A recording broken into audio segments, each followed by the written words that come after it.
Okay, good evening, Antashi Lake. Um, Now we're going to first start the prayers.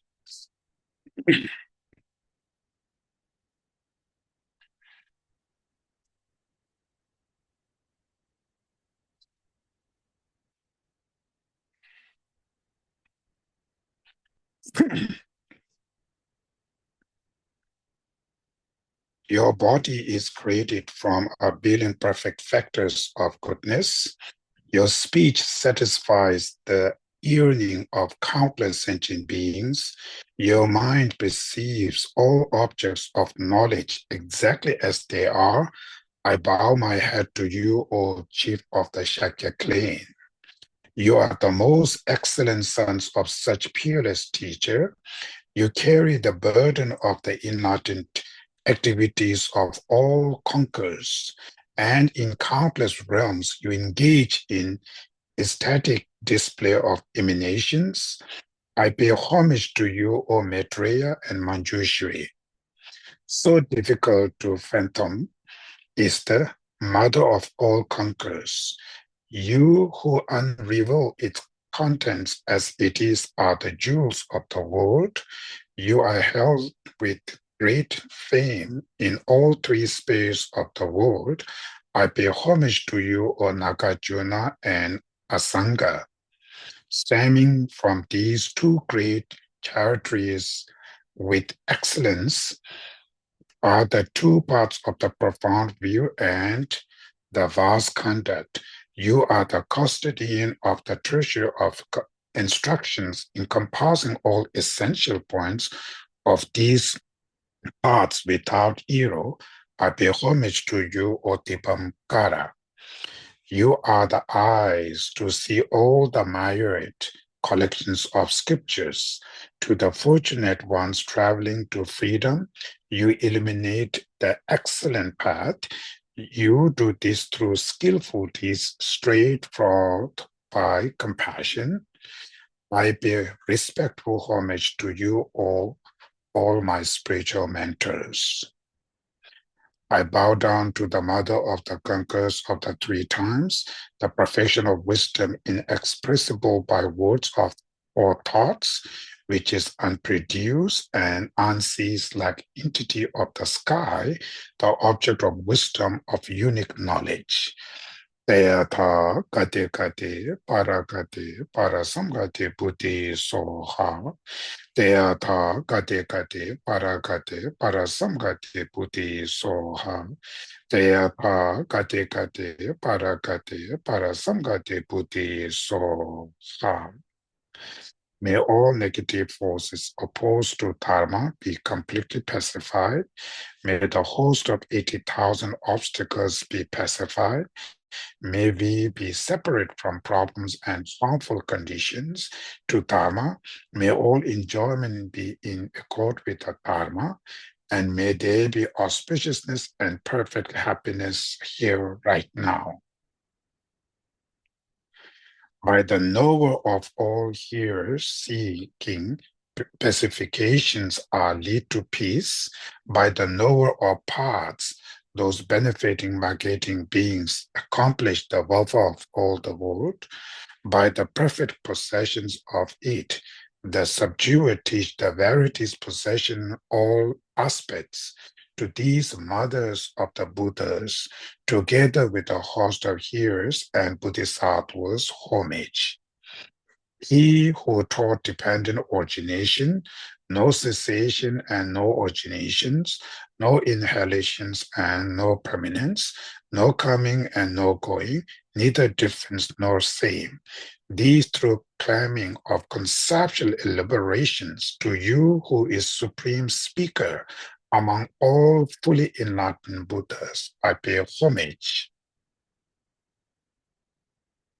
Is crowned anon with perfume, strewn with flowers, adorned with Mount Meru, four continents, the sun and moon. I image this is a Buddha's field to offer it. May all living beings enjoy this pure land. Idam Guru Ratna Mandala Kamneya Taya Me.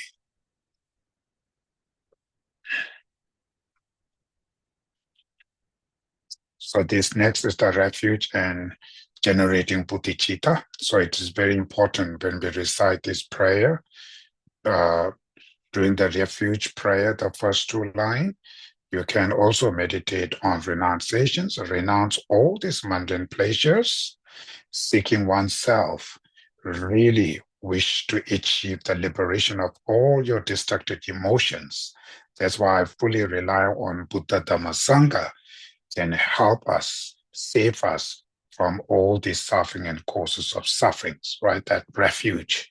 Then next is the bodhicitta. Whatever virtues I accumulate through listening this Dharma, I dedicate to achieve Buddhahood, oneself for sake of all beings, right? That's bodhicitta. So it's important to meditate on refuge and bodhicitta. I go for refuge until I'm enlightened to the Buddha, the Dharma, and the Supreme Assembly. By the accumulation I create through teaching the Dharma, may I become a Buddha in order to benefit all sentient beings. I go for refuge until I am enlightened to the Buddha, the Dharma, and the Supreme Assembly. By the accumulation I create through teaching to the Dharma, may I become a Buddha in order to benefit all sentient beings. I go for refuge until I am enlightened to the Buddha, the Dharma, and the Supreme Assembly. By the accumulation I create through teaching the Dharma, may I become a Buddha in order to benefit all sentient beings. Enthused by great compassion, you taught the immaculate Dharma to dispel the perverted views. To you, the Buddha Gautam, I make prostrations.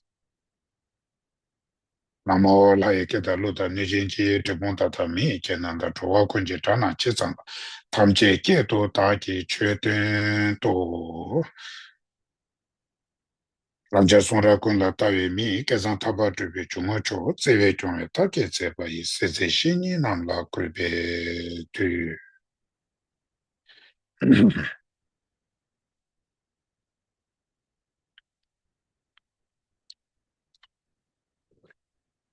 So stanza 21 and 22, which is mentioned, is the how to generate bodhicitta.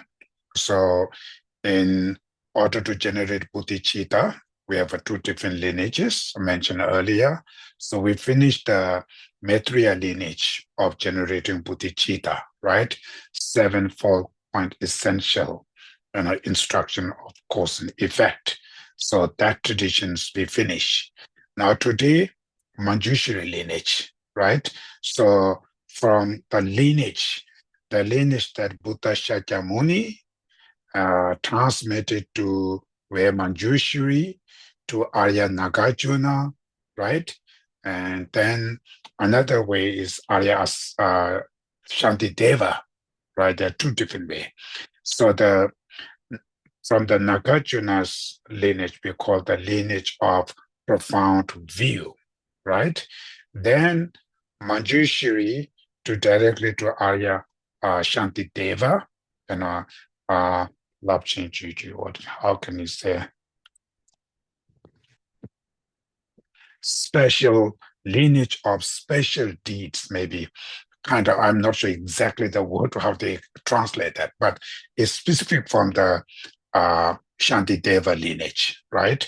So from Shantideva, he received teaching directly from Manjushri, indirectly from teacher from all the way from Nagarjuna lineage, right? Both Shantideva received that. So Shantideva was specific, very much focused on this lineage, the lineage which is called the training the mind through the system of equalizing and exchanging oneself and others, right? So training the mind through the system of equalizing and exchanging self and others, right? Oneself and others. So in that edition, how should we cultivate bodhicitta, right? How should we cultivate bodhicitta? The first is called the meditating on self and others as being equal, right? Equanimity meditations. So in this system, the Shantideva or Nagarjuna's system of equanimity practice and the Maitreya, system of equanimity are slightly different. Right? This is very, very important to know as practitioners. Maitreya tradition's equanimity is what is meant means you put all sentient beings in three categories. One is the close, right? The basket of closeness. One basket of distant, right? One basket of neutrals, right? So close, distant, and neutrals. So entire beings, you put it into these three baskets. So material lineage is equanimity, which means you feeling towards either the beings who are very close, or the beings who are distant, or neutral beings, whoever, right? You're feeling towards them is absolutely equals, right? What that mean? Feeling equal, what that mean? Feeling equal means not feeling close, not feeling distant, right? Our mind right now is biased. Certain people we feel close, certain people we feel distant, right? So equanimity here is doesn't matter. Either they are my family or either they are my enemies. I will not going to, you know, what you call for the enemy, I'm not going to hold distant. For the friends, I'm not going to hold them close. So my feeling towards them is absolutely same, unbiased, right? That kind of meditation, the Maitreya's lineage of equanimity, which actually, when we talk about the sevenfold, cause and effect instruction, in that seven, equanimity is not counted in that seven. Equanimity is before that, right? Equanimity in Maitreya lineage is kind of the basic foundation. It's not yet there, right? So they started after the equanimity, all sentient being as your mother, remember their kindness, wish to repay their kindness, right? These three meditation helps to cultivate the mind of endearment, affection, love, fourth, right? So equanimity is not for cultivate the mind of endearment. Equanimity is just simple basic foundation. Your feeling toward them is equal. This is foundation. So it's not counted, when they talk about the sevenfold quintessential, equanimity does not count in that number. This is before that, right? Then here now, Manjushri, Manjushri lineage, the first, which called the equanimity practice. So this tradition, this lineage, equanimity is different than Maitreya's. This lineage equanimity is not only equal, other sentient beings equal. Here, self and others also equal, right? It's much difficult. It's kind of much more difficult parts. So seeking right now, self means we always have something cherishing, right? Others means we always put second, right? First self. So here equanimity is self and others are absolutely equal.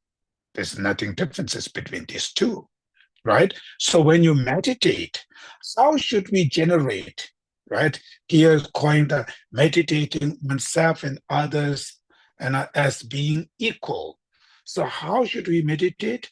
You can bring it first from the Maitreya lineage of equanimity can help you, which means, my fundamental desire is I want to live happy in peace. I do not want suffering. Entire other sentient beings the same. Others also same. I have a right to live happy. Others also have same right to live happy, right? My final goal is long-lasting happiness. Others same. But that's the one way. So me, self, and others same because our fundamental desires are same. We have equal right. We have equal what you call the goal, the final goals also same. That's the one aspect of the meditation on equanimities, right? Then second here, which is unique in this lineage, which called self is never exists by itself. Self exists because of others. Without others, self cannot exist. Becoming self is because of others. So self and others not completely separated. They are heavily dependent on each other, interconnected, interdependency. So it's called the emptiness. So the emptiness meditation, they added here upon there. So looks like right now as the ordinary people, when you look like self, means completely separate from the others. But in the reality, it is not. Why this being become a self? Because those are others, right? Try to find where is self. You cannot find the self at all from the object side. But there's the being who's talking, who's feeling, which we call self. Why it's called self? Because those are others. That's the only reason. Without others, there's no self. So without self, there's no others. So self and others are mutual, dependent each others. So there's nothing completely separated something, right? So through understanding the dependent origination of self and others, through that you generate the equanimity, which mention, meditating on self and others as being equal. So all of us need to meditate this, right? We need to meditate. Try it. So your understanding of emptiness, right? It's empty doesn't mean nothing, non-exist. Empty, which means heavily depend on something else, right? So self is heavily depend on others. So without others, self not exists. If that philosophy, do they really make sense to you? Do you really experience that? So when you really feel it, then through that meditation, can you able to feel self and others as an equal, or you feel still same like a self means something there, others means completely separated there, right? That's how you should meditate and check, investigate these things to break it down. Feeling of self and others are like something we put between self and others, we put a huge big wall there, right? That's why it's made completely separate. So these meditation try to break down that wall, then self or other is just mutual dependent. There's nothing, something separated there, right? So that meditation helps to cultivate, equanimity and equanimity of self and others being equal. So that's first meditation. This is the first. Then second is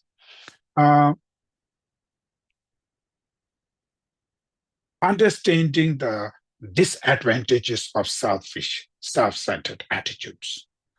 That's very, very important because most of us, we really still do not understanding the disadvantages of self-centered.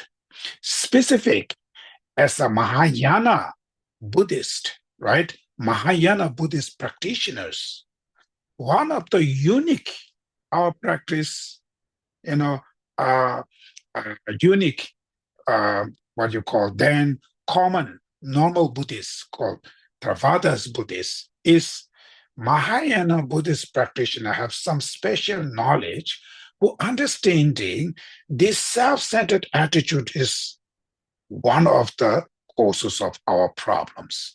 Self-centered attitude is the one of danger, troublemakers. That knowledge, right? We have to have that.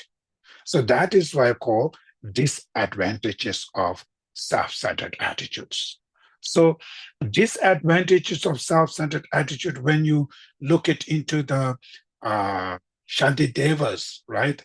The guide of Bodhisattva way of life, there are many Mahayanas and Buddhist texts which talking about disadvantages of self-centered, right? One of the Shantideva's, what you call the prayer, uh,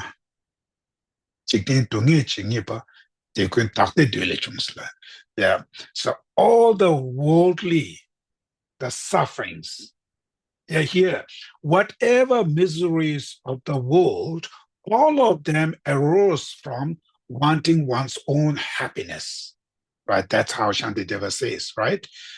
Whatever miseries, the suffering of this world, all of them arose from wanting one's own happiness, selfish mind.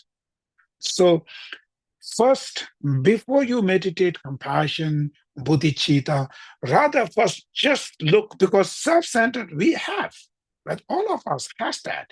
We live with this attitude. So rather, you just apply all these sufferings, which we are experiencing right now. It's coming from my own self-centered attitude. For instance, attachment, anger, jealousy, them. Something related with the self there, self something there, right? Like mentioned last time. When, like, if you buy maybe the one phone, iPhone, right? When you buy the iPhone, first the iPhone is on the store, just there, right? When the iPhone is on the store there, when somebody mistakenly, when they fall down, if the, what you call the screen breaking, you see this screen break, you have not that much upset, right? That same phone, you bought it. Now your mind is labeled, this is mine, right? This is my cell phone. After when you label that phone, when they break the screen, it's how much it's upset you, right? So that pain, where did meaning come from? Of course, attachment. But the attachment comes from self-centered because they think this is mine. Now it comes to me. That's why I feel sadness. That's why I feel angry. And that's why it hurts you always, every times, right? Everything's the pain which we're experiencing is coming from self-centered, the deeper level self-centered attitude. That's why here Shantideva says, whatever miseries, the suffering of this world, right? All of them arose from wanting one's own happiness, which means self-centered. So first, you really, this is kind of the not just academic way, rather you apply to yourself.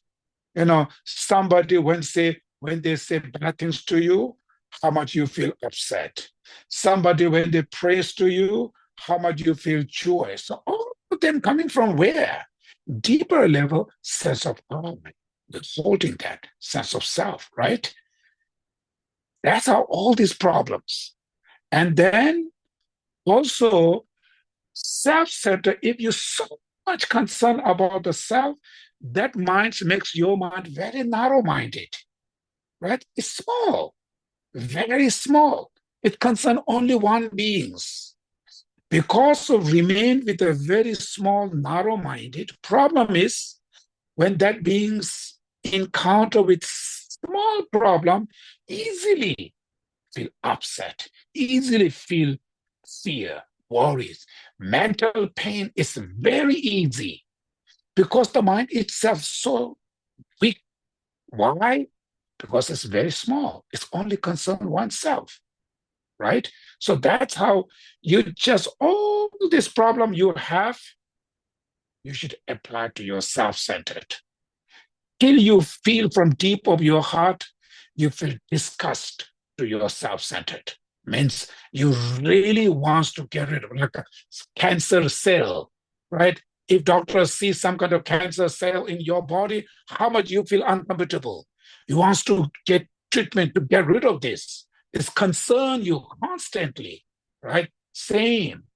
That self-centered is much worse disease than that.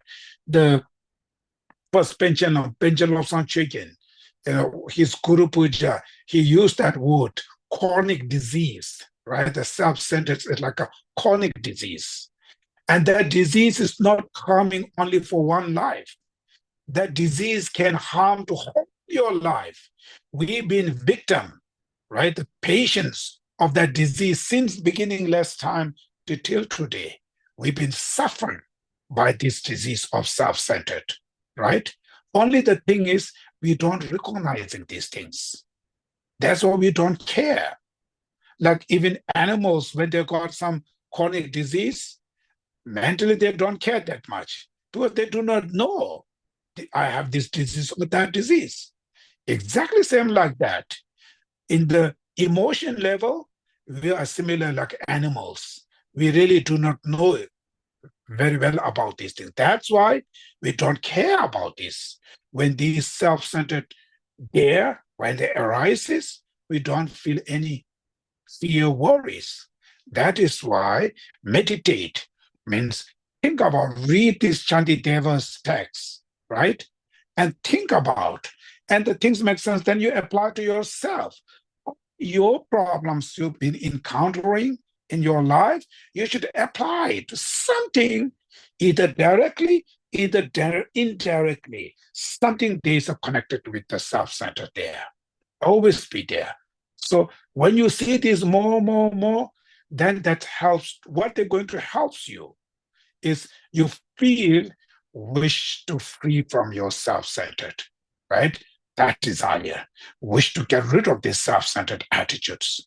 That's why till you feel wish to get rid of your self-centered attitude, you have to meditate the first, right? Meditation on disadvantages of self-centered attitude, right? So that's first, you know, they say use what's called contemplating from many angles the faults of the selfish attitude.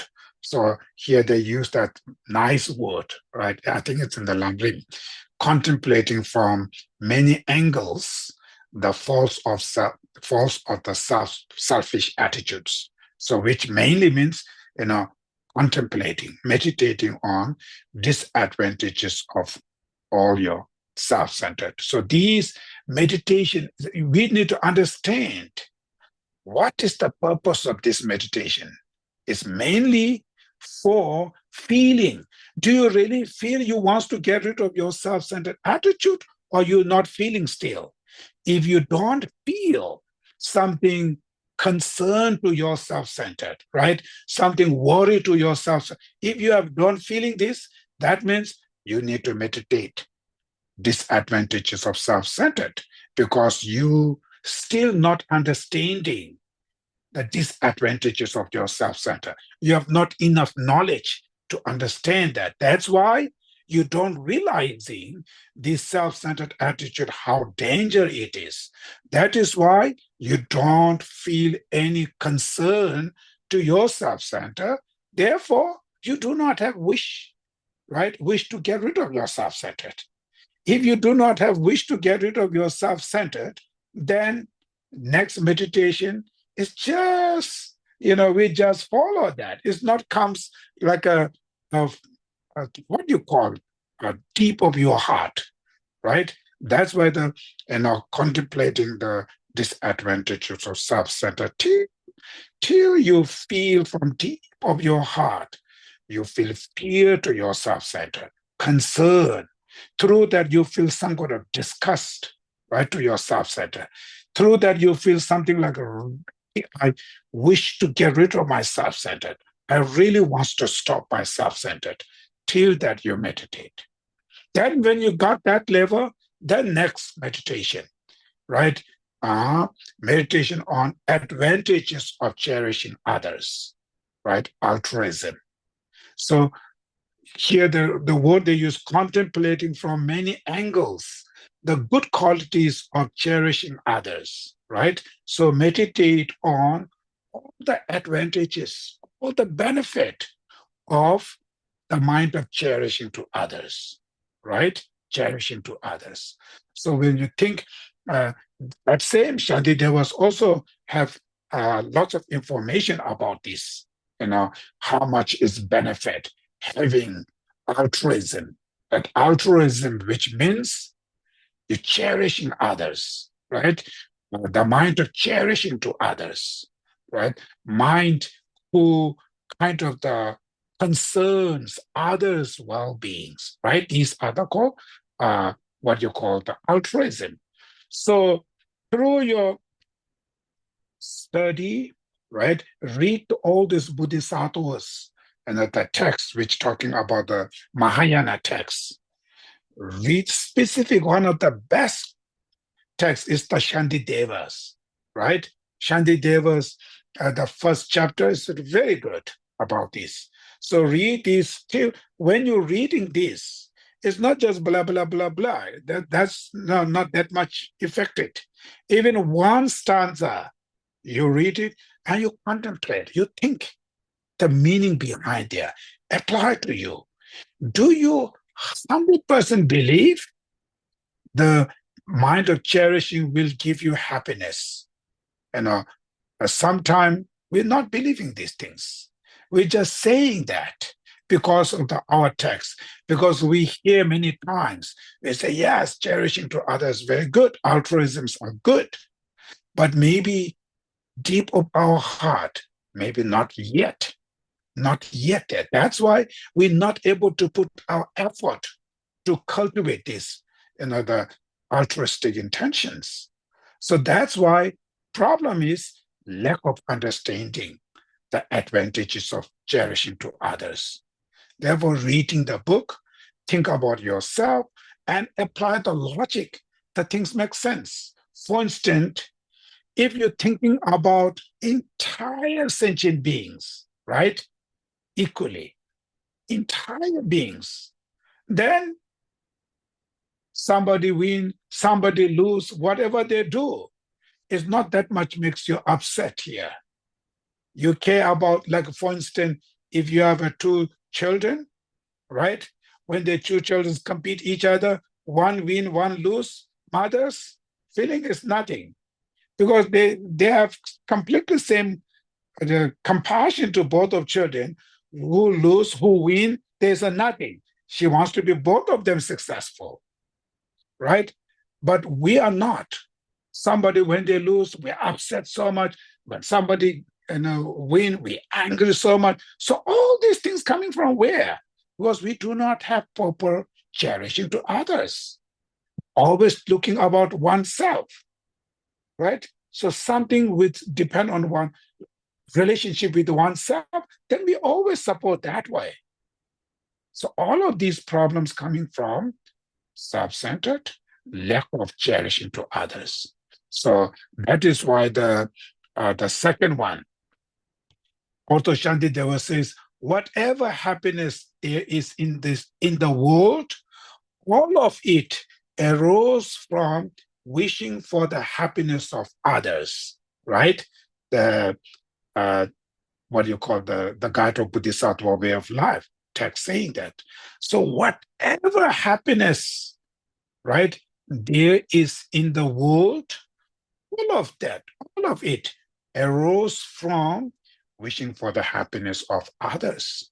So when you sincerely wish entire beings happy, I think if you have that kind of mind there's nothing, any feeling upset or feeling something, emotion, all kind of, I don't think stress, depression, anxiety, not at all, right? Not at all. It's 100% seeking others' benefit. Whatever they're doing, it's for benefit to others. So there's nothing. Lack of altruism. That's why all those problems coming from, right? So therefore, meditating on, you should read more these things. And it's very important thing is for you, always when you do this meditation, examine oneself, right? Do yourself still be honestly, do you 100% believing the mind of cherishing to others is the source of happiness? Do you really believing or not, right? Then if your mind is still doubt, not 100% confidence, then you should read those Shantideva's texts, right? Learn them all. And some point when they have, you should really try to investigate, contemplate in the text saying this. Do they really this or not? Right? Contemplate, think more, till you have some kind of doubt. You have to get rid of that doubt. If you live with the doubt of not 100% confidence, the mind of cherishing to others is the source of happiness. If you have a doubt, it always affects your practice. Your practice will never success because you have no confidence and you have not 100% there. If you have not 100% believing, how can you practice on this? It's very difficult. That's why the third, meditation on benefit of mind of cherishing to others, right? That meditate, think again when you sit in your coffee table or chair there beside the coffee, even 5 minutes, think about this. If they really make sense to you. And when you see the news, there some of them are very, very compassionate person helping to societies and these things. And look these people to the is they benefiting to them, how their mindset is. Some people just doing for them their own benefit. Everything is their own benefit. For those people, mentally, physically, maybe look successful. And our problem is we don't see the pain inside. Buddha is always talking about happiness and suffering is not about external materials. So if you're seeing, oh, it's very successful, very rich, famous, if you're seeing that way, that means you still do not really proper understanding the renunciation, right? You don't have renunciation. Not having enough renunciation, compassion struggle. When you have fully understanding having the renunciation, so all this mundane success, right? Mundane pleasures is part of suffering of change, right? It's called suffering of change. Renounce them means source of suffering, seeing them as a source of sufferings. So can we see mundane pleasures as a source of suffering? It's sometimes difficult, right? If they ever struggle that, if you don't really understand that, then go back to the Four Noble Truths. Learn Four Noble Truths. Still not yet understand the Four Noble Truths, right? When you're understanding truth of suffering, that when Buddha is talking about when they introduce the truth of suffering, they're talking about suffering of change, suffering of pervasive conditioning, right? What is the suffering of change? Do you really understand the suffering of change, right? So suffering of change, which is all these mundane pleasures. In the mundane life, right? The mundane, ordinary life, which seeing them as a happiness, right? All these mundane things, happiness. That is why they are circling in samsara. Why they're circling in samsara, right? Because of for them, seeing all this mundane pleasure as a happiness, successful. They like it, they attach, they want it. So that wrong perception put them to the samsara. That's called the samsara, right? That ignorance.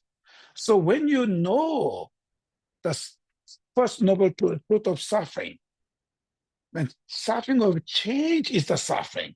So suffering of change, in order to understand, we need to go a little bit deeper level, right? Not just surface level. Then when you go to the suffering of pervasive conditioning, much deeper. When you really understand, for me, that's my guess. And it doesn't mean it is true, right? Always you have to be skeptical. So what I believe is suffering of suffering understanding will not that much affect what you call the suffering of origin of suffering, the truth of origin of suffering. We don't see that much relative there. Just knowing suffering of suffering as a suffering. Suffering of changing, it may lead a bit understanding, something related with the truth of origin of suffering. Then we're understanding the pervasive suffering of pervasive conditioning. That means this suffering directly straight to the origin of sufferings. Reason is suffering, for instance, I'm stressed, I'm depressed, I'm aging, I'm sick, right? These are sufferings. We never think I'm sick because of my destructive emotion. Of course not. We can say I'm sick because of food, because of blah, blah, blah. That you can rely there. That's why knowing suffering or suffering as a suffering will not that much affect to your negative emotion. We don't feel something fear to negative emotion. Suffering of changing, maybe a little bit, right? It's appear happiness, eventually it's turned into suffering because of attachment, maybe a little bit there. Not 100%, right? When you go to the suffering of pervasive conditioning, when you really know that, there's nothing to excuse to external condition, right? Why you have this suffering of pervasive condition, which means your body, your 5 aggregates, your minds, your emotions like a feeling, discrimination, mental factors, the consciousness, right? 5 aggregates. These 5 aggregates are contaminated. Why these are contaminated? There's nothing to say because of food, because of there's nothing to apply to anybody there. Only karma, past karma. Karma because of the destructive emotion. There's nothing, anything else, right? The causes. So when we really understanding the suffering of pervasive conditioning, then we feel like knowing pervasive condition, what that means, when you really feel fear, concern to suffering of pervasive conditioning, that will definitely help you wish to get rid of your karma, wish to get rid of your destructive emotions. That's the only there. There's nothing to blame to any other things, right? Therefore, renunciation practitioners, mainly what we need is liberation, right? Renunciation leads you to the actually, I'm jumping down there, but it's quite important topic. What you call the renunciation is for sake of liberation. Liberate means freedom from your destructive emotions, right? That's liberation. It's not external things, right? Freedom means cessation of your destructive emotion. That cessation means to free from your destructive. So in order to free from destructive emotion, you have to have desire, really wish to stop this, right? So that wish, how you come when you're understanding the suffering of pervasive conditioning from deep of your heart, then you have a chance to feel, oh, these destructive emotions, the negative karmas are really danger. These, like if we feel like cancer cell, right? Disease cell, this is the one. I have to live with this kind of the contaminated, aggregates. That is why I call myself is circling in samsara, means you just born into contaminated aggregates. Your consciousness, wherever they goes, wherever they're connected, always be contaminated. That's called samsara, right? Why this content? Who polluted? Who make this contaminant? There's nothing to blame to external things. It's only the blame is your karma. Your karma because your destructive emotion, your mental afflictions create a karma. That is why your body, your mind, everything become now dirty, contaminated, right? That is why the Buddhist practitioners really need to be really smart. Smart is very, very important. Smart, what that means? Smart, which means really understanding the suffering and layers of suffering we have. Deeper level suffering you're understanding, it's becoming more effective, your practice becoming. If you go to the very gross level, your practice will not that much effective. Maybe being a Buddhist, we've been talking about samsara.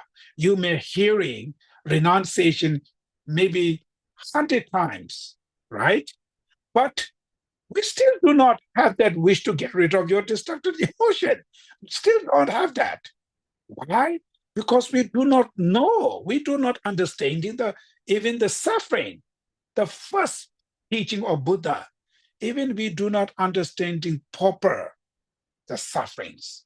So when you miss that, you miss rest of all the other practice.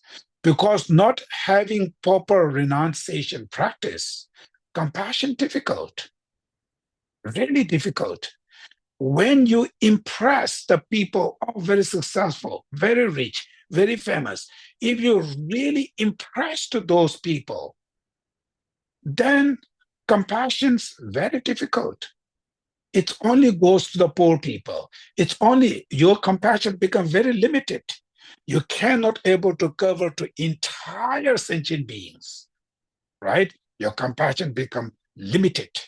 When the Bodhisattva was talking about compassion, is unlimited, right? Immeasurables, cover the entire beings. Because if there's certain people you don't feel love and compassion, that means these objects maybe you have a chance to feel anger, hatreds.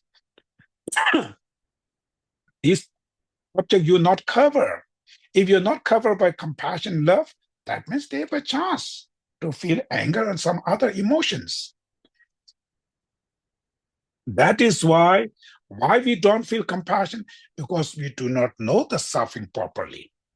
When you know suffering or pervasive condition as a suffering, then everybody, according to Buddhist philosophy, even God realms, right? God realms, formless realms, form realms, they don't have physical problem like that, right? Their life, it's from the ordinary people when they look, this is like a heaven, right? They don't have pain, aging, sickness, all kinds of things, but they do have pervasive suffering. Suffering of pervasive condition, they are the victim of suffering of pervasive conditioning. They are still part of samsara, right? They will fall down into hell and all kinds of things. So when you know that circle, they're still inside that circle, right? So when you really see the suffering of pervasive conditioning, then there's a chance to feel compassion. If you don't see they are suffering, if you don't see these beings are suffer, you don't feel compassion. Impossible. Compassion means wish them to be free from suffering. If you don't see suffering, how can you wish them to be free from suffering? Not make sense at all, right? Knowing deeper level of sufferings, huge benefit for your individual renunciation practice. For the Mahayana practitioner, your compassion, everything's right. It can really helps.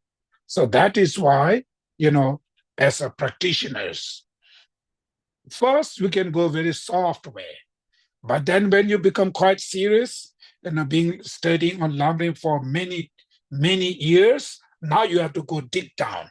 Dig down means now you need to focus to achievement of each realization, not just only put the imprints, right? Not just put the seeds in your heart. Also reach each of this realization. Very different. Experiencing achievement of realization or just put the seeds. Very different, right? First beginner, we just put the seeds. Now, right, Vajrayana, all these things, we just doing Vajrayana practice, we just put the seeds there, just imprints, not achievement. It's impossible without having wisdom of emptiness, what kind of realization we can achieve in the Vajrayana? Nothing, right? So without bodhicitta.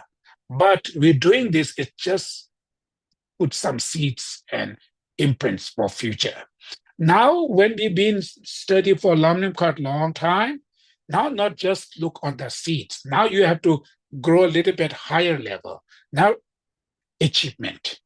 In this life, I will try to achieve renunciation. I try to achieve compassion, right? Even achieving renunciation alone can huge benefit. Even before the renunciation, I mentioned last time, just having proper refuge to the Buddha Dhamma Sangha, you don't need to experience suffering of Lawrence, right? One of the benefits of taking refuge is free from suffering of Lawrence, right? You are not going to fall down into the Lawrence. Just having proper refuge can helps you, protect you from suffering of three Lawrence. So first we just study a little bit, go meditate. Now, next thing is to achievement each of them. When you're doing the achievement, you need to understand in deeper level. You need to change what you study. It's not just academic way. Now you're experiential. Go really, do you really understand these things? But that's how we need to put effort.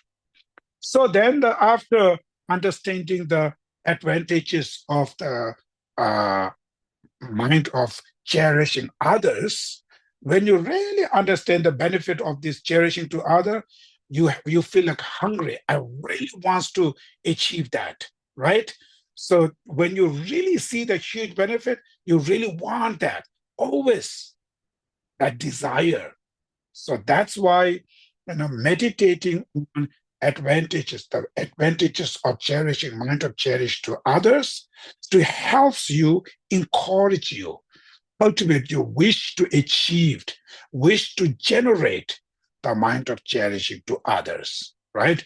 If you do not have that much feeling, leave here the one table, $1,000, leave here the another table, mind of cherishing to others. Can you look which one you want it, right? If your mind goes towards more in the dollar side, that means you still do not know these things, right? That's how you should investigate.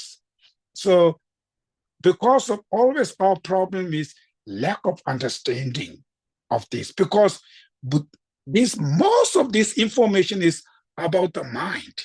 It's about we don't see things, right? It's not like a visible.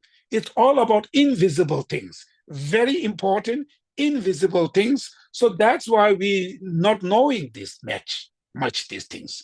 So therefore, go much deeper, think more and more and more. Eventually, you can, when you really see that, then your lifestyle is automatically change. You don't need to do these things. It's automatically for you. Oh, bodhicitta is more important than money. Or, well, compassion is more important than my power. It always goes there. So your mind will take you, leads you in that spiritual life, right? You don't need to change this. You don't need, it's just automatically take you there, right? So that's what the third one. Then after when you have that, then next, actual exchanging, right? How can we exchange this selfish to altruism, to mind of cherishing to others, called actual exchanging, the meditation.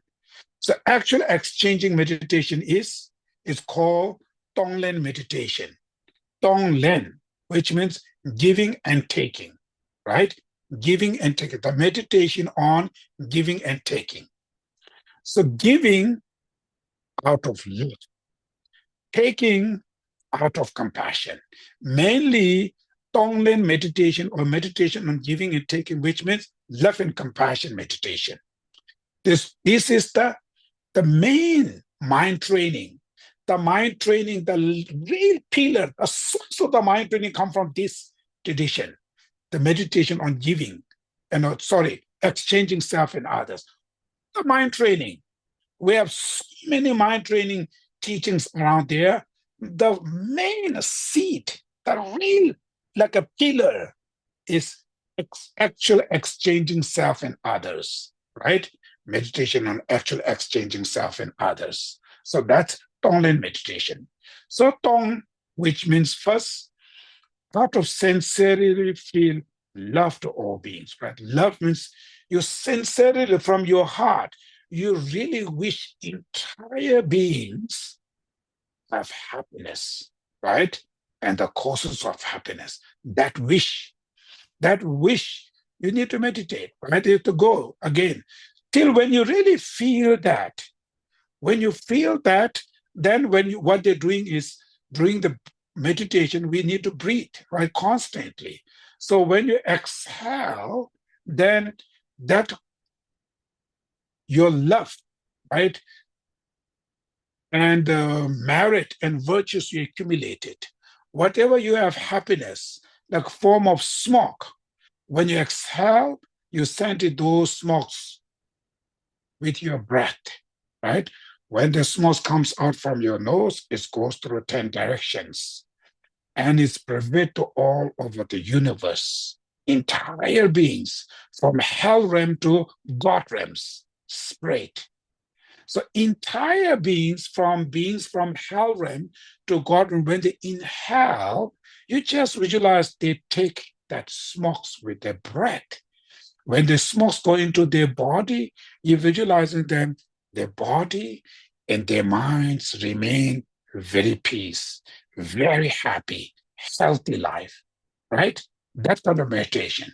So you take like out of love first to only giving practice first. Again, meditate love. And each time when you breathe out, when you exhale, you just send those smokes, right? Which is your merit, your happiness, form of smoke, and you're giving to entire beings, beings from hell realms, how much they are suffering, physical, mental. And their suffering is not just 1 day, 2 days. Hell realm beings, the life is very long, the eons of life, when you read it in the text, right?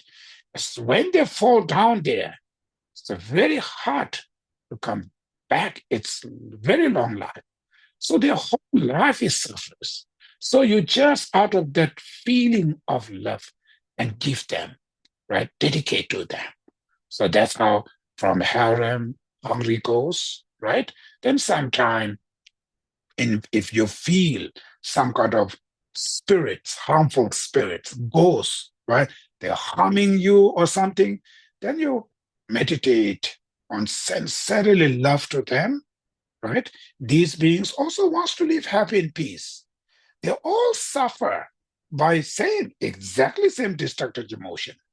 So your merits, your virtues, your love, form of smoke, you just, when you exhale, you give to them.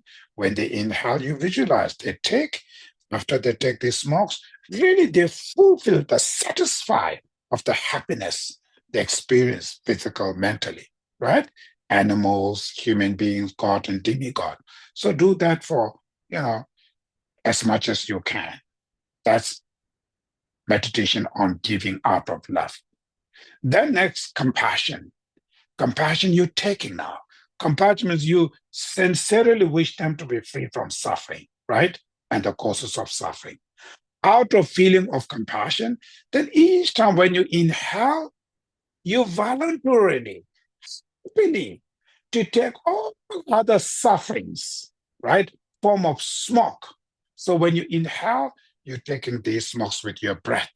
So when these smokes go into your heart, you're visualizing that smoke is directly chasing down or combat or antidote to your self-centered attitude, which is middle of your heart there. Right? That's how you visualize.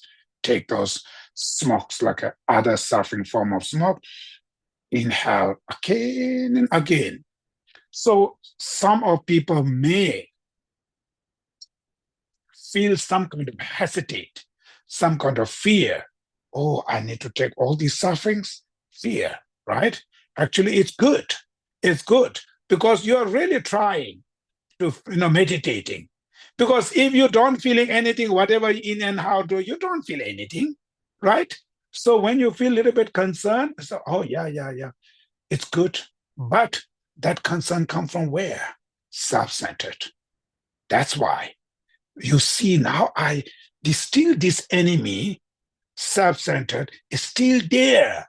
It's still taking over me. That's why I feel concerned to take others' sufferings.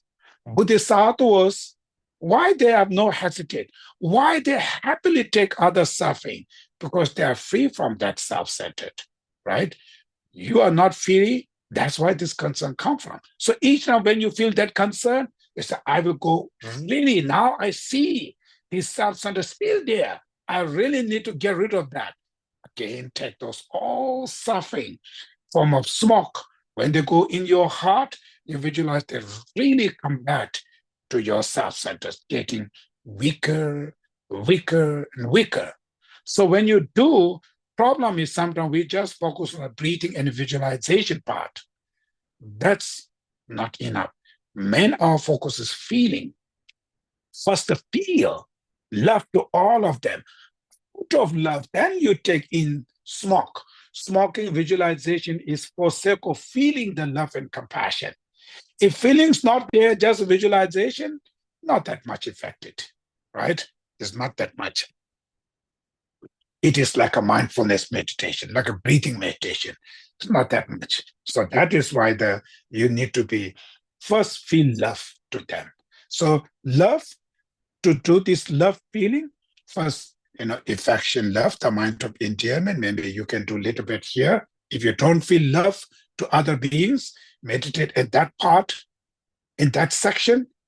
Before you meditate, if you're hard to feel love to others, then meditate on the mind of endearment, right? To look all beings.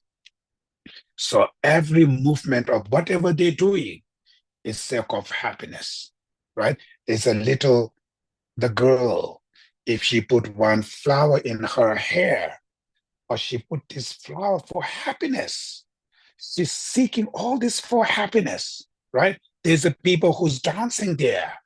All this dancing is for sake of happiness, right? So all are hungry about the happiness. Every movement appear to your mind is for you, is message of mind of endearment. That's how you need to take. What you take, it's your hand. So any movement the person do, this is message of happiness. And something you feel something connecting to them, right? So that's based on your mind. Sometimes it's work. It's quite interesting. I'm not telling, oh, I'm the good practitioners, but something, it helps to you. One time I was watching the TV, that's called American Idol, something, audition. I like to watch some kind of reality show sometime when I have time. So in that reality show, there's one girl, she's doing auditions. And she put some flowers here, there, and where she to do this sing a song, right? This singing things, where this thing. Somehow, in that moment, I do not know. For me, the image when I saw it, oh, this girl is just wearing this flower and all kind of things, put some decoration here, there. This is for happiness, something they're seeking for joy, the pleasures, and they're doing these things. So all of these are the message of seeking something, always be happy and joy. So when you look from that perspective, even you do not know who this person is, you feel some kind of, connection, means some kind of feel dear, oh, nice, kind of seeing them as a lovable, right? Lovable. That's how we need to see every beings, right? Any movement they're doing, is this for happiness? And they're suffering this way. So everything, so there's a way how to look at these things. That's why you need to learn this. When you pick up into one person, when you're able to see that, then you can apply to everybody's. There's a big gentleman or very ego person, maybe put suits, a gentleman suit. the tie, all this is for happiness. Where this guy put these things is for happiness. So that's how you can make connection. This poor guy is also seeking happiness, but inside is burning the sufferings. But everything they're doing is for happiness, for joy, right? That's how you should look everything. So as soon as when your mind is we call the mind of endearment, affection, love, something connecting to other, then I think love and compassion is right easier to feeling, not that much difficult. Our problem is we don't connect them. So that's how it's very difficult. There's a big obstacle obstruct us because of not having enough mind of endearment, affection, love, not connect. That's how much we're trying, fail, right? Maybe you see in the moment they are so suffering, you can feel compassion at that moment. This is emotion compassion. After a few hours, it will disappear, not remain there. So kind of endearment is not enough strong, then any feeling, things, compassion, love remain very fragile. It's just emotion. It can melt very fast, right? So that is why the focus on mind of endearment, you should do anything to try to see them. Okay, this guy, I don't like it now, right? So how can I see him or her as a lovable? Look this way, look this way, look that way. So anything you bring it, right? Then apply to this guy, project it on that person. Eventually, you can feel that it's changeable. So that is why this moment of endearment, affection, love. Then after seeing everybody suffering, I mentioned earlier, the suffering of pervasive conditioning, right? Doesn't matter how successful their life are. Doesn't matter, even president and prime minister, king, queen, same there for suffering of pervasive conditioning, right? They're still part of samsara, circling in samsara. Their body, their minds, everything's contaminated.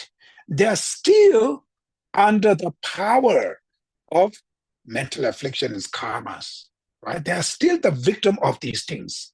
So when you see all of them, then feel compassion to all of those beings. Then when you really feel compassion, wish entire beings be free from suffering, then that's really when you feel it, then out of compassion, right? All their sufferings and the causes of suffering, the ignorance, negative karma, destructive emotion, whatever they have, form of smoke, when you inhale, you take it, right? When these smokes go into your heart, you're visualizing this is the best kind of the antidote attitude toward my self-centered. Now, this is the smoke can destroy my self-centered, not any other things. So they happily take this smoke, and each time when you inhale, you take this and antidote to your self-centered, getting weaker, eventually completely eliminated, right? That's how. Then when you become quite familiar, then when you exhale, meditate love, give all your happiness, wish everybody be happy, exhale. When you inhale, compassion, wish everybody be free from suffering. So out of compassion, inhale, out of love, exhale. So each breathing you're doing, you're meditating on love and compassion constantly. But the beginner is difficult, right? Each breathing in and out, you just love and compassion can switch back and forth, back and forth. If you're not familiar, difficult. That's why first, just to love, right? Exhale, focus only on exhale and love and give. Then after, take just compassion, take other sufferings, inhale. Then slowly exhaling maybe 3 times love, inhaling 3 times compassion, then slowly, slow 2 times, then 1 time, exhale love, inhale compassion, right? That's how this is the meditation on this Manjushri lineage, right? So the lineage of what you call the exchanging self and others, right? So after that finish, then unusual attitude, right? Which means wish to save them. Just you wish them free from suffering. You do all this, sentient beings still suffer. In the reality, they are still suffering there, right? So you're thinking, are you going to save them now? I call an unusual attitude. Same material lineage, same. After that, that bodhicitta. So how can I save to others? Practically, how can I save? I myself is still in samsara, right? I myself is still circling in samsara. Can I save them? So that's when you see, in order to save to all beings, I need to achieve Buddhahood. I have to become a Buddha. Then I can able to save. That saving is not just Buddha bless you and you're suffering trauma. Not like that. What the Buddha Shakyamuni done, exactly the same. Buddha, when after he become a Buddha, he teach constantly, right? Most of his life, from 35 when he become a Buddha, from 35 to 80s, right? Whole life, what he did, he travel and teach them, right? According to the diverse students' mental capacities. He has that skill, omniscient, after he become a Buddha. So through his teaching, number of the students directly in that moment when they receive the teaching, some of them achieved accumulation path, some of them achieving seeing path, right? Some of them even achieve the Buddhahood for destroyer, liberation. Some of them achieve renunciation, bodhicittas, hundreds and thousands of disciples at that moment. And many of them, after listening, teaching, meditate, eventually they achieve it. Even Buddha's gone. His teachings are still remain, right?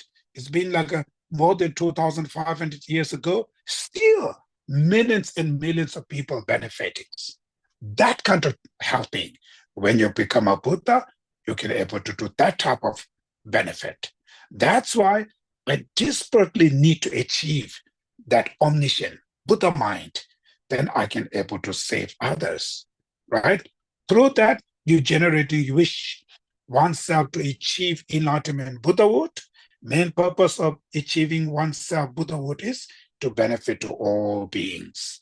That's called bodhicitta, right? So that's the Manjushri lineage of generating bodhicitta. So now today we finish Maitreya, Manjushri, both lineage is finished, right? So now your part is meditate constantly, right? Purpose of learning these things is to practice these things. Then what you call,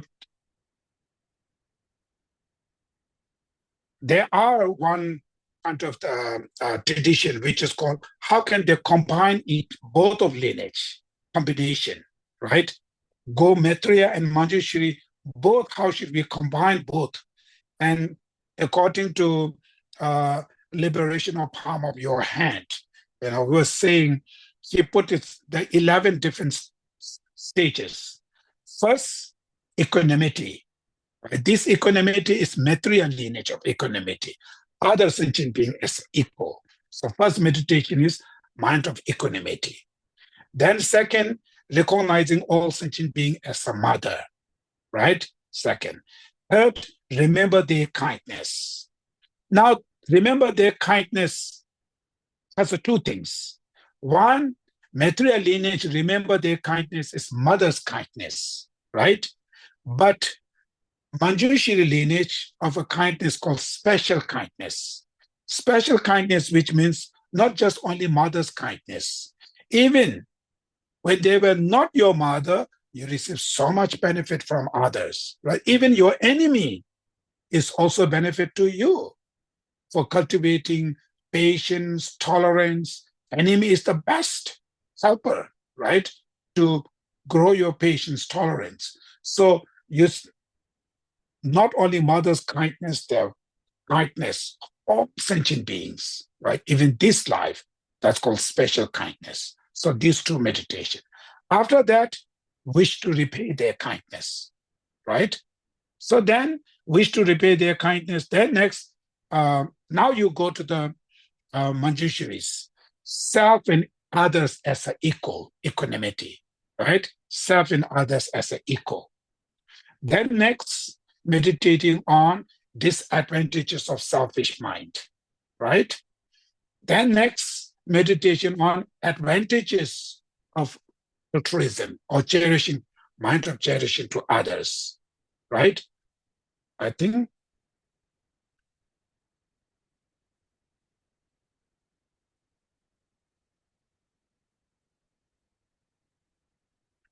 that's, yeah. Then next is the Tonlin meditation. It's one, out of compassion, take all other suffering repping into you, right? Out of love, give all your happiness and giving to other sentient beings. So taking and giving practice to they counted. Then after that, I think unusual attitude. Then next last is the bodhicitta. So these are the 11 different stages, right? I think first equanimity, then all sentient being is your mother, then remember their kindness and special kindness, wish to repay their kindness, right? Then next is meditating on self and others as an equal, equanimity. Then number 6, meditating on disadvantage of selfish. Number 7, meditation on advantages of mind of cherishing to others, right? Then number 8, giving or giving and taking to meditation, they come two. Giving out of your love to all beings. Number 10, number 9, taking others' suffering out of compassion, right? Giving and taking. Then number 10 is unusual attitude, which means, wish to save all beings, right? And then last is bodhicitta, number 11. So that's the combination of both lineage. So I think I will going to stop here. First, I think I will going to finish then and one or two parameters, maybe.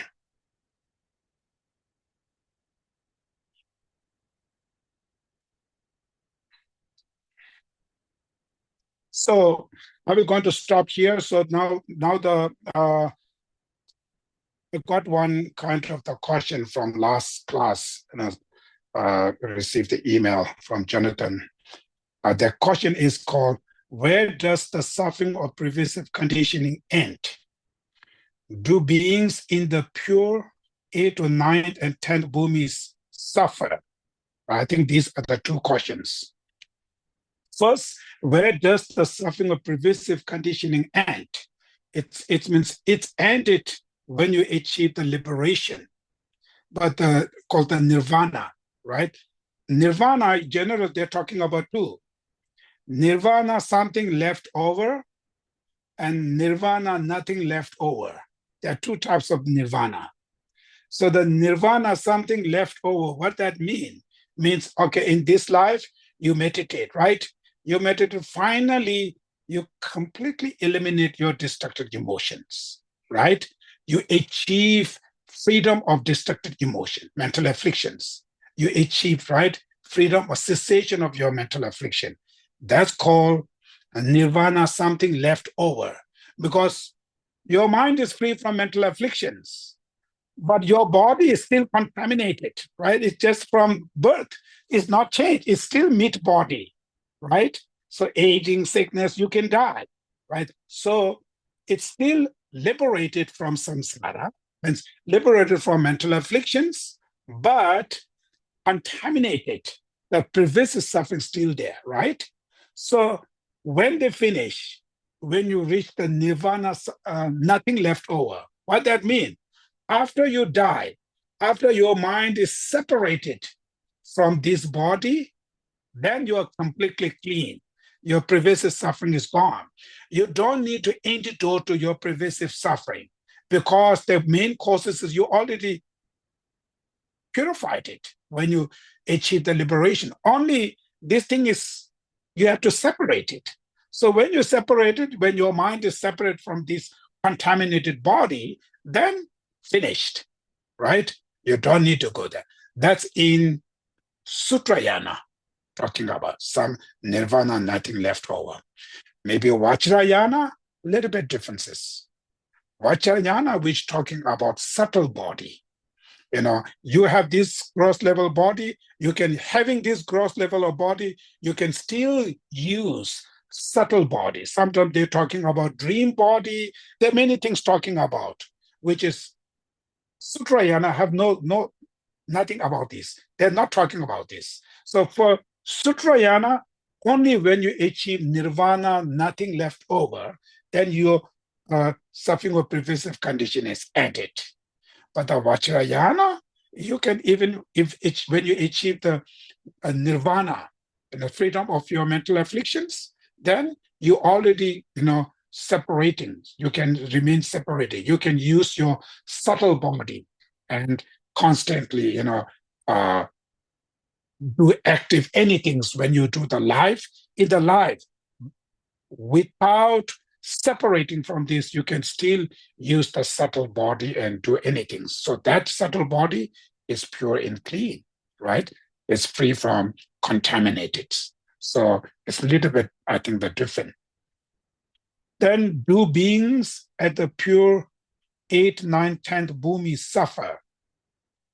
Yes, 8, 9, 10 bhumi still has suffering of cognitive obscurations. Each different tenets have a different way of explanation. Madhyamika Prasankika system, 10th bhumis, from first bhumi to 7th bhumi, they focus on cognitive afflictive obscurations, right? When you reach the 8th bhumi, you are free from afflictive obscurations, free. Now you're working with the cognitive obscurations. So 8, 9, 10 bhumis, bodhisattvas do have cognitive obscurations. So suffering of cognitive obscurations. They do not have suffering of pain like that we're not talking about, but the suffering of cognitive obscuration, the imprints. It is saying, I think one of the texts, maybe they too may have suffering of sickness, because I remember Lama Tsongkhapa's one of the commentary of the engaging to the middle way. It's talking about the Arya beings they behave. Sometimes they behave like a monkeys. They say that's because the imprint of mental affliction. And they're jumping, they make trouble here, there. So something like behave they do. Sometimes they have a headache or something. These are because of the cognitive obscurations or something. I remember, I'm not sure 100%, clear. It's been now more than 20 years ago. That's a long time study on this. So maybe I'm not sure. That's I remember right now. So clear thing is they do have cognitive obscuration, the suffering of cognitives. Okay, next. Who's there? There's one. Kema. Okay, I have to wait. I have to give them permission to unmute or something. Now what they do?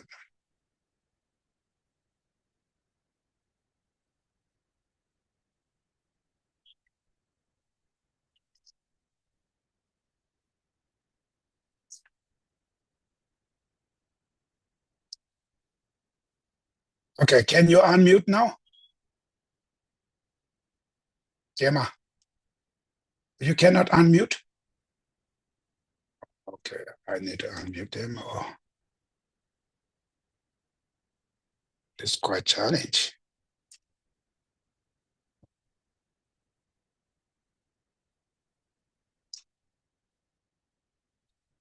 Mm.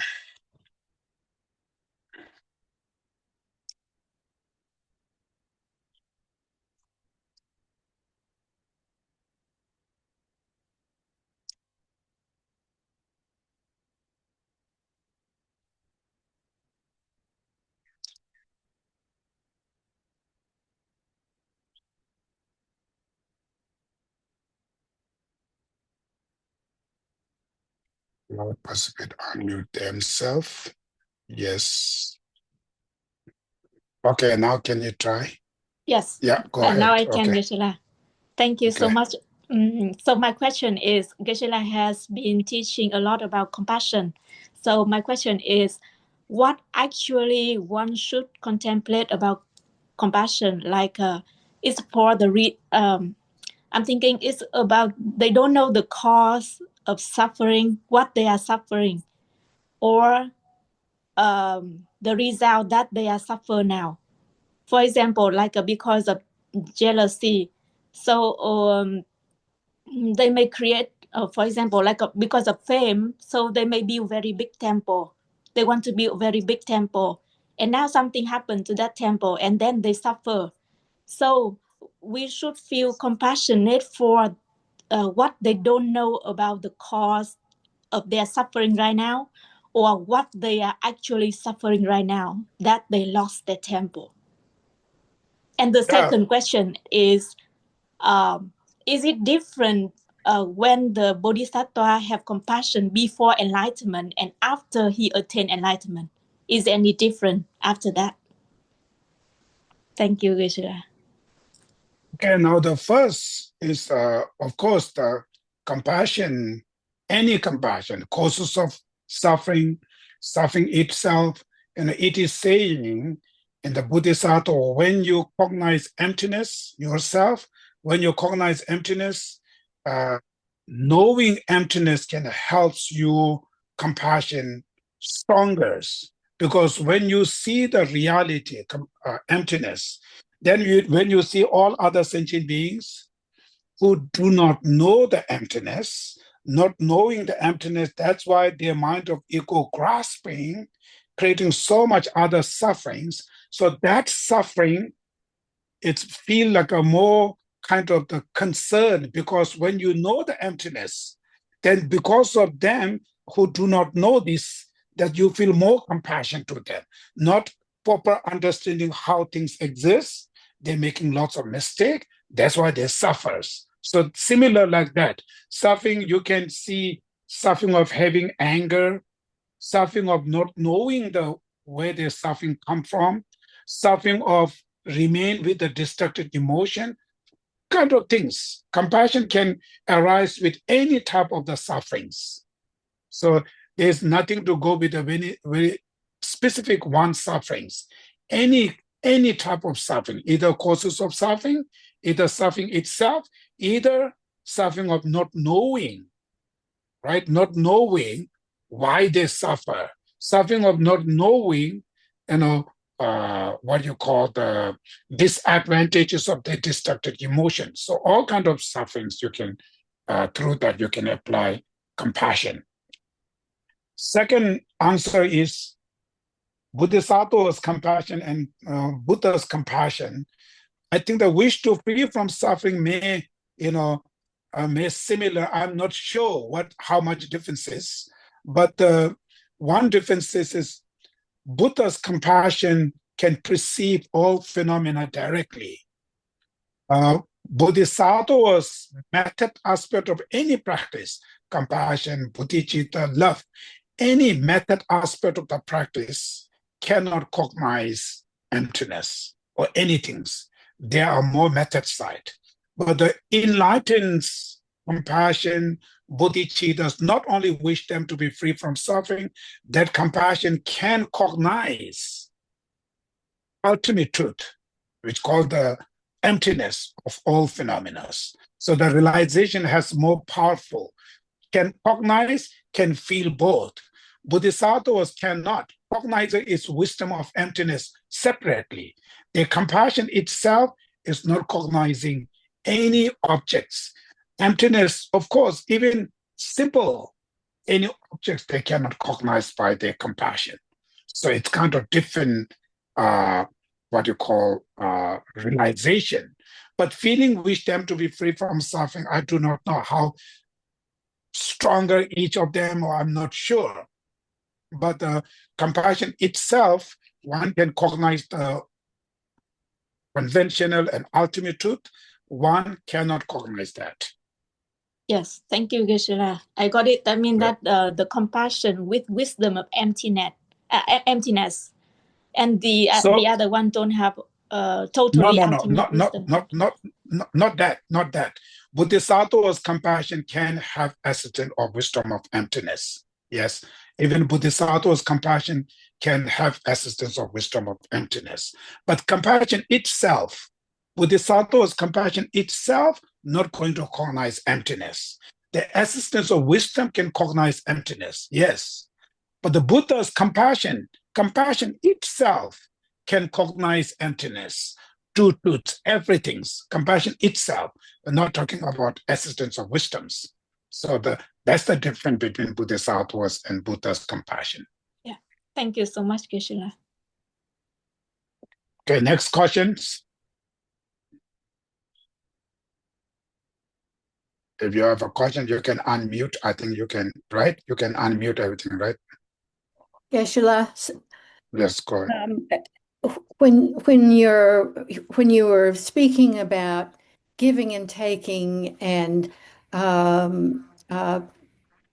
grasping, equalizing, I became curious thinking about my relationship with this meat body, the illness, the discomfort physically. And I know that sometimes that's upsetting, that I have emotions about that. I'm wondering if through the wisdom you're sharing with us, it would be, it could be helpful to do a similar kind of meditation between or with our bodies. In other words, seeing that our body just wants health, I guess, instead of happiness. Our bodies strive to live and to exist. And so our job as the rider of this animal that is our body is to develop a compassionate connection with the body so that we don't criticize it for failing us or disappointing us, or and do not look on its failings as punishment for us or hindrances in our spiritual life. So I'm not sure exactly what is your caution is, but that's my understanding. Can I clarify? I'll try to clarify. Yes. That, okay, it seems that the giving and taking is a pathway to equalizing our connections with self and other. Can we, or is it possible to have a similar giving and taking between our physical being, our body, and who we experience ourselves as being? So you're talking about the physical body, you're giving the physical body you're talking about? I'm talking about a relationship that I feel that I have with my With the body, physical. with my physical, my meat body. I have a relationship with my meat body. Yes. And it's a vehicle for me of sorts, and sometimes it's helpful and sometimes it's hindering. And so a way to balance and find compassion for. Oh, okay. So for that level, I'm not sure, maybe that answer is right or wrong, but in that level, we don't need to have compassion things. For this thing is physical body, first one aspect when we understanding the pervasive suffering and suffering of sufferings, right? When we know our body is contaminated, our body is part of suffering of sufferings. When we know the nature of our body, we have a less expectation. Sometimes our body is not able to function the things human beings had expected. Wants to be this, but your body cannot do it. Yeah. So that is why knowing suffering of aging, sickness, suffering of, pervasive condition, body itself is that level. Knowing that truth of suffering helps to lower expectation. That's one thing. Not feel angry because you knowing this is how body is. This is how it is. So you knowing the body's function, that based on that, is this is that will be this. So knowing that helps to less expectation. So lower expectation helps you less frustrate. Our frustration is, I want to be healthy, I want to be jump here, there. Sometimes I feel that. When I got surgery after that, my body is completely changed than usual. So you cannot do like that just before a few months. After a few months, it's completely changed, right? Yeah. Sometimes you feel frustrated. But when you know, nature of this body is how it is, that's how they function now.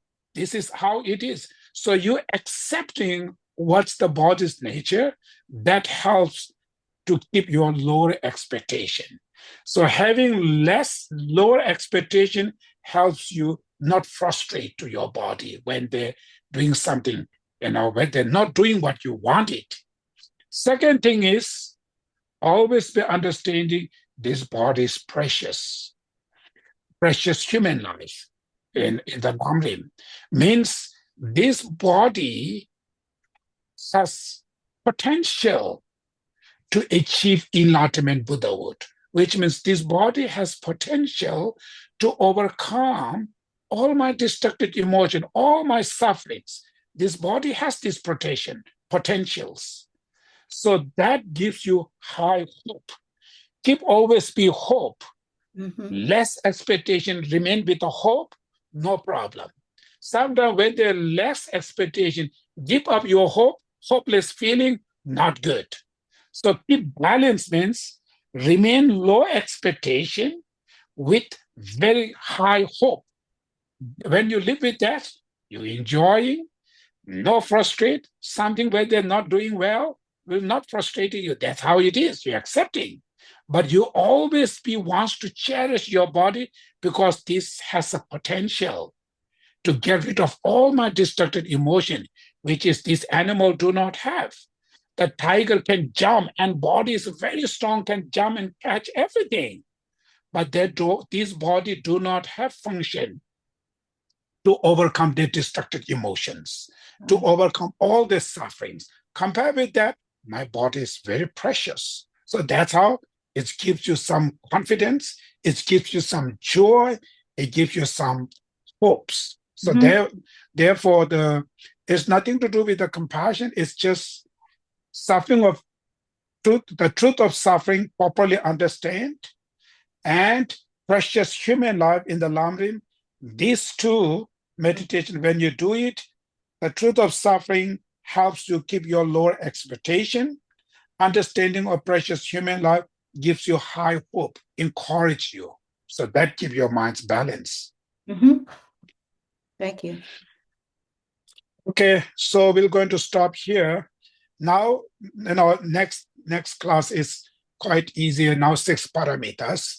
So I'm not going to take that much time, and we go quite faster parameters, right? So this bodhicitta is quite important. So try to go with this quite detailed. So it's take like 2-3 classes about these bodhicittas.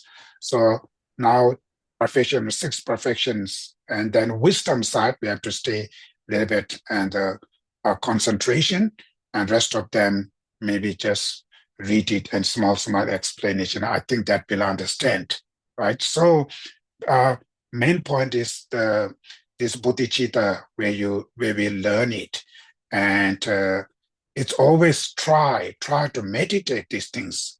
When you meditate, eventually you can feel like I can able to achieve these things, and it's not just academic we are talking about. It's something I can experiencing these things. That kind of confidence is very important to have these things. Otherwise, these are high there. You always, oh, this is impossible over there. So that mindset is too far. It makes you laziness. That's why these things are, oh, if I do it, I can achieve bodhicitta. I can achieve renunciation, compassion, if I try. So this is something and achievable in your one life. So therefore, keep that hope always. And what you study, go more practical way, not just only academic, more practically. So practical is something like a clicks your mind and experiencing something, right? So otherwise that achievement is quite far, quite difficult. So that's why practice you're doing need to change a little bit different way, right? We've been studying Lamrim for many years. First, when we started, we just go explain. This just give you the map, just general map, right? This is first, this is second, this is third. Now you have to go on that map.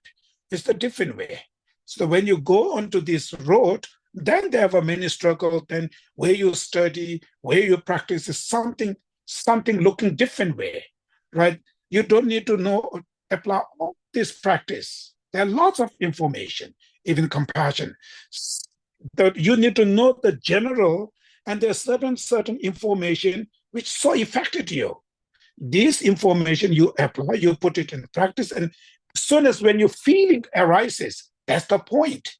Either you think about kind of many suffering, either you think about one certain suffering, and through that suffering, when your feeling arises, you apply to other beings much easier. Therefore, first compassion practice when you do, just general when you do it, it may be difficult. Rather, something one person, right? Even animal or something who are really suffer. So when you see this thing, you feel like your heart is moving. First, use that object to feel that, right? After you feeling compassion to that person specific, then slowly, that try to cover that compassion to all others. That feeling remain there, and you cover more. Finally, every beings, right? Sometimes you just you visualize feeling difficult, maybe not feeling compassion. So feeling compassion, you pick specific one objects, then you try to apply to every beings. So as soon as when you feel compassion to ones really seriously, then others, quite easy to feel that, feeling it comes. Even small things, when you see the problem, you can feel that compassion. If you don't feel to one person, then try to put it every beings like that. It's just visualization. It's just in the brain. It's nothing come from the heart. But that's why when you do this meditation, first beginner, we just visualize things we do not know. We try to go that. Now, practically means to achievement. Then you have to now pick up to experience, achieve each of these. That's why practice should be a little bit changed, different way, different levels. Then study also different levels, right? So that's important. Okay, now we're going to do the dedication.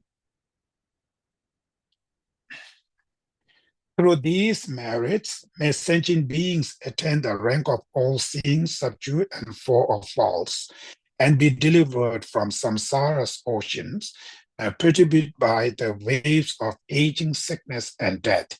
Samsara and nirvana lack even an atom of true existence, while cause and effect and dependent arisings are infallible. I seek your blessing to discern the import of Nagarjuna's thought that these two are complementary and not contradictory. May the precious and sublime bodhicitta, not yet born, be born, and that which has been born not decline, but increase forever. In the snowy mountain paradise, you are the source of good and happiness. powerful Tenzin Gyatso Chenrezig, may you stay until samsara ends.